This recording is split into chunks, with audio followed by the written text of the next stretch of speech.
안녕하세요. 제2의 아지트에 오신 여러분 환영합니다. 오늘은 우리가 사랑할 때 하는 구체적인 말과 행동을 살펴보겠습니다. 이는 달리 말하면요. 저에게 이러한 행동을 하는 사람이 있다면 그 사람은 나를 좋아하는구나 라고 생각할 수 있다고 할 수 있습니다. 그럼 지금부터 시작하겠습니다. 우리가 사랑은 마음이라고 생각하지만요. 사실 이 마음은 우리의 몸, 즉 신체적인 반응으로 드러나기 마련입니다. 우리가 만일에 누군가와 있는데 그 사람과 같이 대화를 나누는 게 즐겁고요. 그 시간이 되게 기분이 좋고 그 사람과 계속 같이 있고 싶고 이렇다면 이거는 우리가 그 사람을 아직 사랑이라고까지는 할 수는 없더라도 내가 이 사람을 되게 편하게 여기는구나 라고 생각을 할 수가 있습니다. 그 사람과 있으면 같이 다른 사람에게는 하지 않는 농담도 되게 편하게 하고요.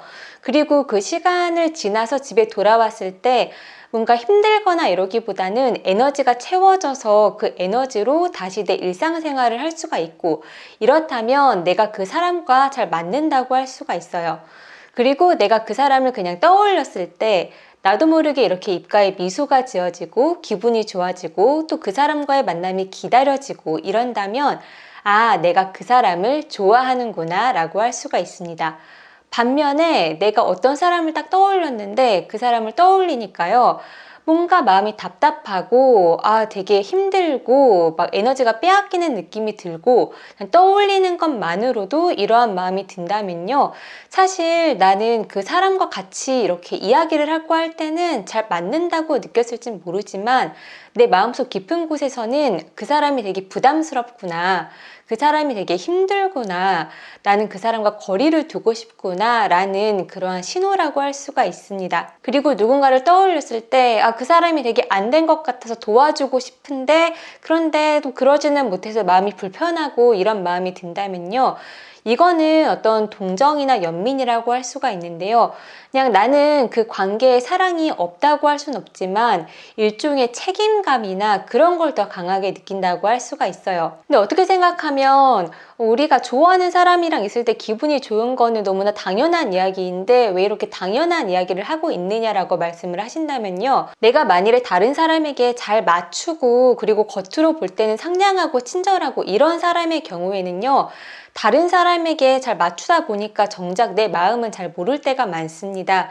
그래서 나는 그 사람과 잘 지낸다고 느끼는데 막상 집에 돌아오니까 에너지가 다 빼앗겨서 아무것도 할 수가 없고요. 오히려 그 사람과 즐거운 시간을 보냈다고 생각을 했는데 나는 다른 또 위로가 필요하다거나 아니면 뭔가를 맛있는 걸 먹는다거나 단 거가 땡긴다거나 이런 식으로 다른 스트레스를 해소할 방안을 찾는다면 사실 나는 그 사람과 즐거운 시간을 보냈긴 하지만 그 시간 자체가 그렇게 편하다고는 할 수가 없었던 거죠. 그러니까 이런 경우들이 있기 때문에 말씀을 드리는 거고요.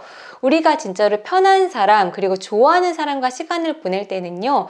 그냥 그 시간이 어떻게 무슨 이야기를 했는지도 잘 기억이 나지 않아요. 그냥 어린 시절로 돌아간 것처럼요. 그냥 막 농담 따먹기 하고 별 쓰잘데없는 이야기들을 했는데 그 내용은 기억이 나지 않지만 그럼에도 불구하고 그 순간이 되게 즐거웠다, 행복했다, 유쾌했다 이런 기분이 든다면 내가 이 사람을 좋아하고 그 사람도 나를 좋아하는구나, 우리가 잘 맞는구나 이런 신호라고 생각하시면 됩니다. 다음 두 번째로요. 우리가 사랑은 받는 게 아니라 주는 거다 이런 말을 많이 하곤 하는데요.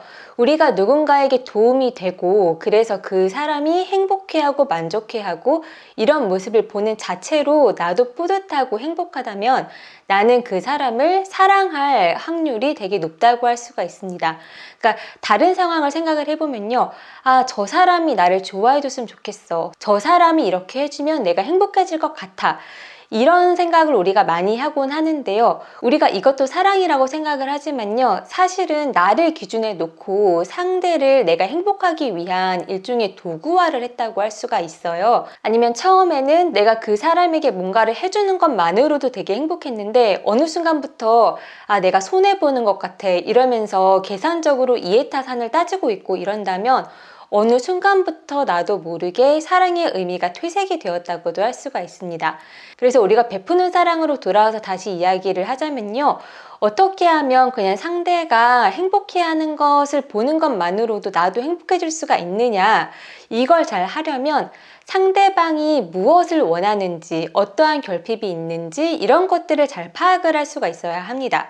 그러려면 상대방에게 제대로 관심을 기울이고요. 그 사람이 요새 어떤 고민이 있는지, 그리고 그 사람의 이야기도 잘 경청을 하고, 이러면서 내가 그 사람에게 어떤 도움이 될 수 있을까, 이런 것들을 평소에도 고민을 하다가 내가 도움을 줄 수 있을 것 같은 기회가 왔을 때 그때 잊지 않고 연락을 해서 뭐 도와준다던가 이러한 방법들이 있을 수가 있겠죠. 그래서 우리가 진정한 사랑은요, 내가 원하는 방식이 아니라 상대방이 바라는 방식, 상대방이 원하는 그런 기준이나 수준, 이런 것들을 잘 고려해서 거기에 부합하는 거라고 할 수가 있어요. 근데 우리가 많은 경우에는요, 상대방을 위한다고 하면서 사실은 내가 원하는 방향으로 상대를 이끌어가고 지배하려는 그러한 마음을 많이 보이거든요. 근데 많이 하는 것들이 내가 너를 위해서 하는 말이야 라고 하면서 조언을 하는데요, 그 조언이 분명히 틀린 말은 아니고 옳은 말일 거예요. 그런데 지금 상대가 받아들이기 어렵거나 이러한 상황인데도 자꾸만 나의 방식을 강요하는 것, 이런 거는 내가 상대를 위한다고 하지만 사실 진정으로 위하는 거는 아니라고 할 수가 있겠죠. 다만 내가 마음이 불안하거나 내가 뭔가 불편하거나 이래서 너를 위해서 하는 말이야 라고 하면서 상대가 바뀌기를 바라는 건데요. 그런데 이런 거는 그 말과는 달리 실제로 그 상대방을 진심으로 위하는 마음이라고 보기는 좀 어렵지 않을까 라고 생각을 합니다. 세 번째로는요, 우리는 사람이 완벽하지 않다는 걸 알고 있습니다. 그럼에도 불구하고 어떤 사람에게는 완벽한 모습을 요구하면서 되게 엄격한 잣대를 들이대기도 해요. 그런데 어떤 사람은요, 똑같은 그렇게 부족한 모습을 보이고 이러는데도 오히려 그런 모습이 부족하다고 느껴지기보단요, 그런 모습이 그냥 예쁘고 사랑스럽고 그렇게 보이기도 합니다. 그러니까 그거를 뭐 부족하다가 아니라 인간미가 있다, 이렇게 느끼는 거예요. 이런 마음이 저는 바로 사랑이라고 생각을 하는데요. 저는 사랑이란 아름다움의 발견이라고 생각하거든요. 여기서 아름다움이라는 건 우리가 어떤 대상을 보고 다 예쁘다고 하는 거를 예쁘다고 하는 게 아니라 다른 사람들은 모르는 그러한 매력이나 아름다움 또는 부족한 부분까지도 매력으로 생각하는 그런 것들을 발견하는 눈을 갖는 게 저는 진정한 사랑이라고 생각을 합니다. 예를 들어서요, 우리가 돈이 많거나 외모가 훌륭하거나 뭐 직업이 좋거나 이런 사람들은 다 좋아합니다.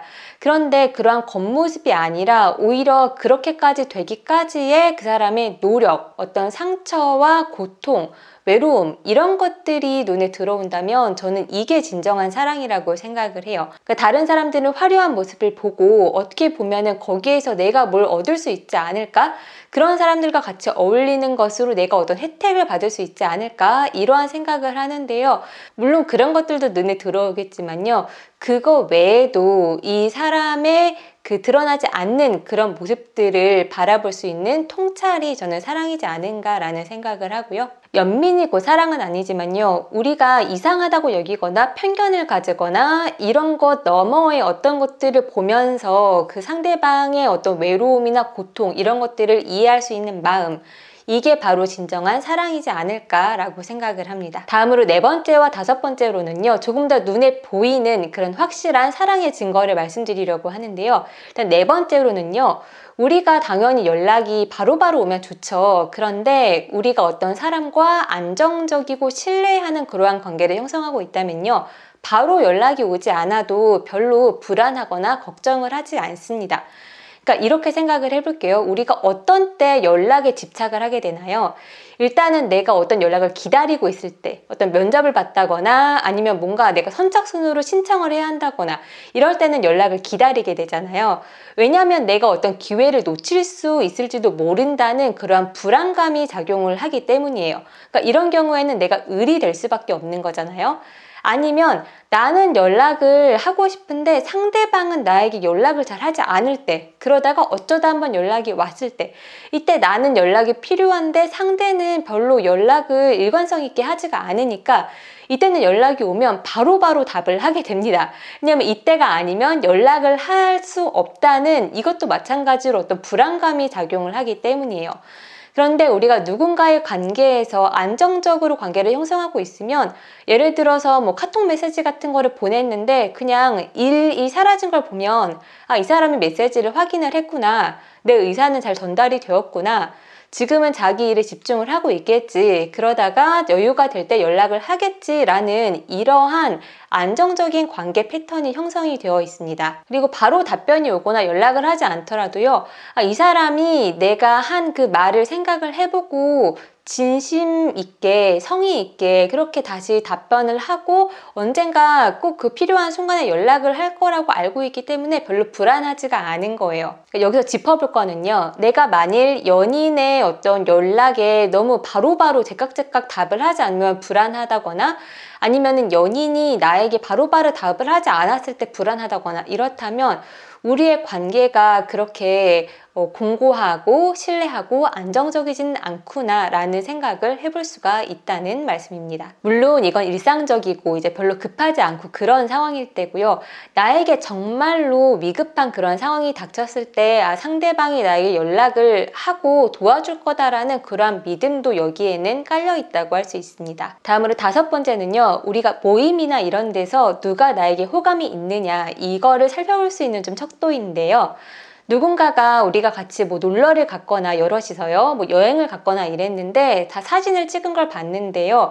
나의 어떤 순간의 모습들을 되게 예쁘게 포착을 해서 그 일상의 모습들을 찍어준 사람이 있다면 그 사람은 아주 높은 확률로 나에게 그 호감을 갖고 있다고 할 수가 있어요. 왜냐면 우리가 사실 스마트폰이 있어서 사진을 많이 찍긴 하지만요. 이 사진을 찍는다는 게 어지간한 그 노력과 정성이 들어가지 않으면 할 수 없는 일입니다. 특히나 그 사람의 자연스럽고 일상적인 모습을 포착을 한다는 건요. 정말로 많은 관심이 들어가는 활동이에요. 그리고 그런 모습을 포착하기까지 계속해서 나를 주의 깊게 이렇게 관심을 가지면서 봐왔다는 그러한 이야기거든요. 그래서 누군가가 나의 그런 자연스러운 일상 모습을 사진으로 자꾸 찍어주려고 하거나 아니면 내가 누군가의 그런 모습을 사진으로 찍어주고 싶거나 이러면 아, 저 사람은 나에게 호감이 있구나 또는 아, 내가 그 사람에게 호감이 있구나 라는 신호로 보시면 됩니다. 그래서 오늘은요, 우리가 사랑할 때 보이는 구체적인 말과 행동을 살펴봤는데요. 모쪼록 여러분들께서 자기 자신의 그리고 타인의 아름다움을 자주 발견하는 그러한 일상을 보내시길 바라고요. 오늘 영상도 도움이 되셨다면 구독과 좋아요로 마음을 표현해 주시면 진심으로 감사드리겠습니다. 그럼 저는 더 좋고 알찬 영상으로 돌아오겠습니다. 감사합니다.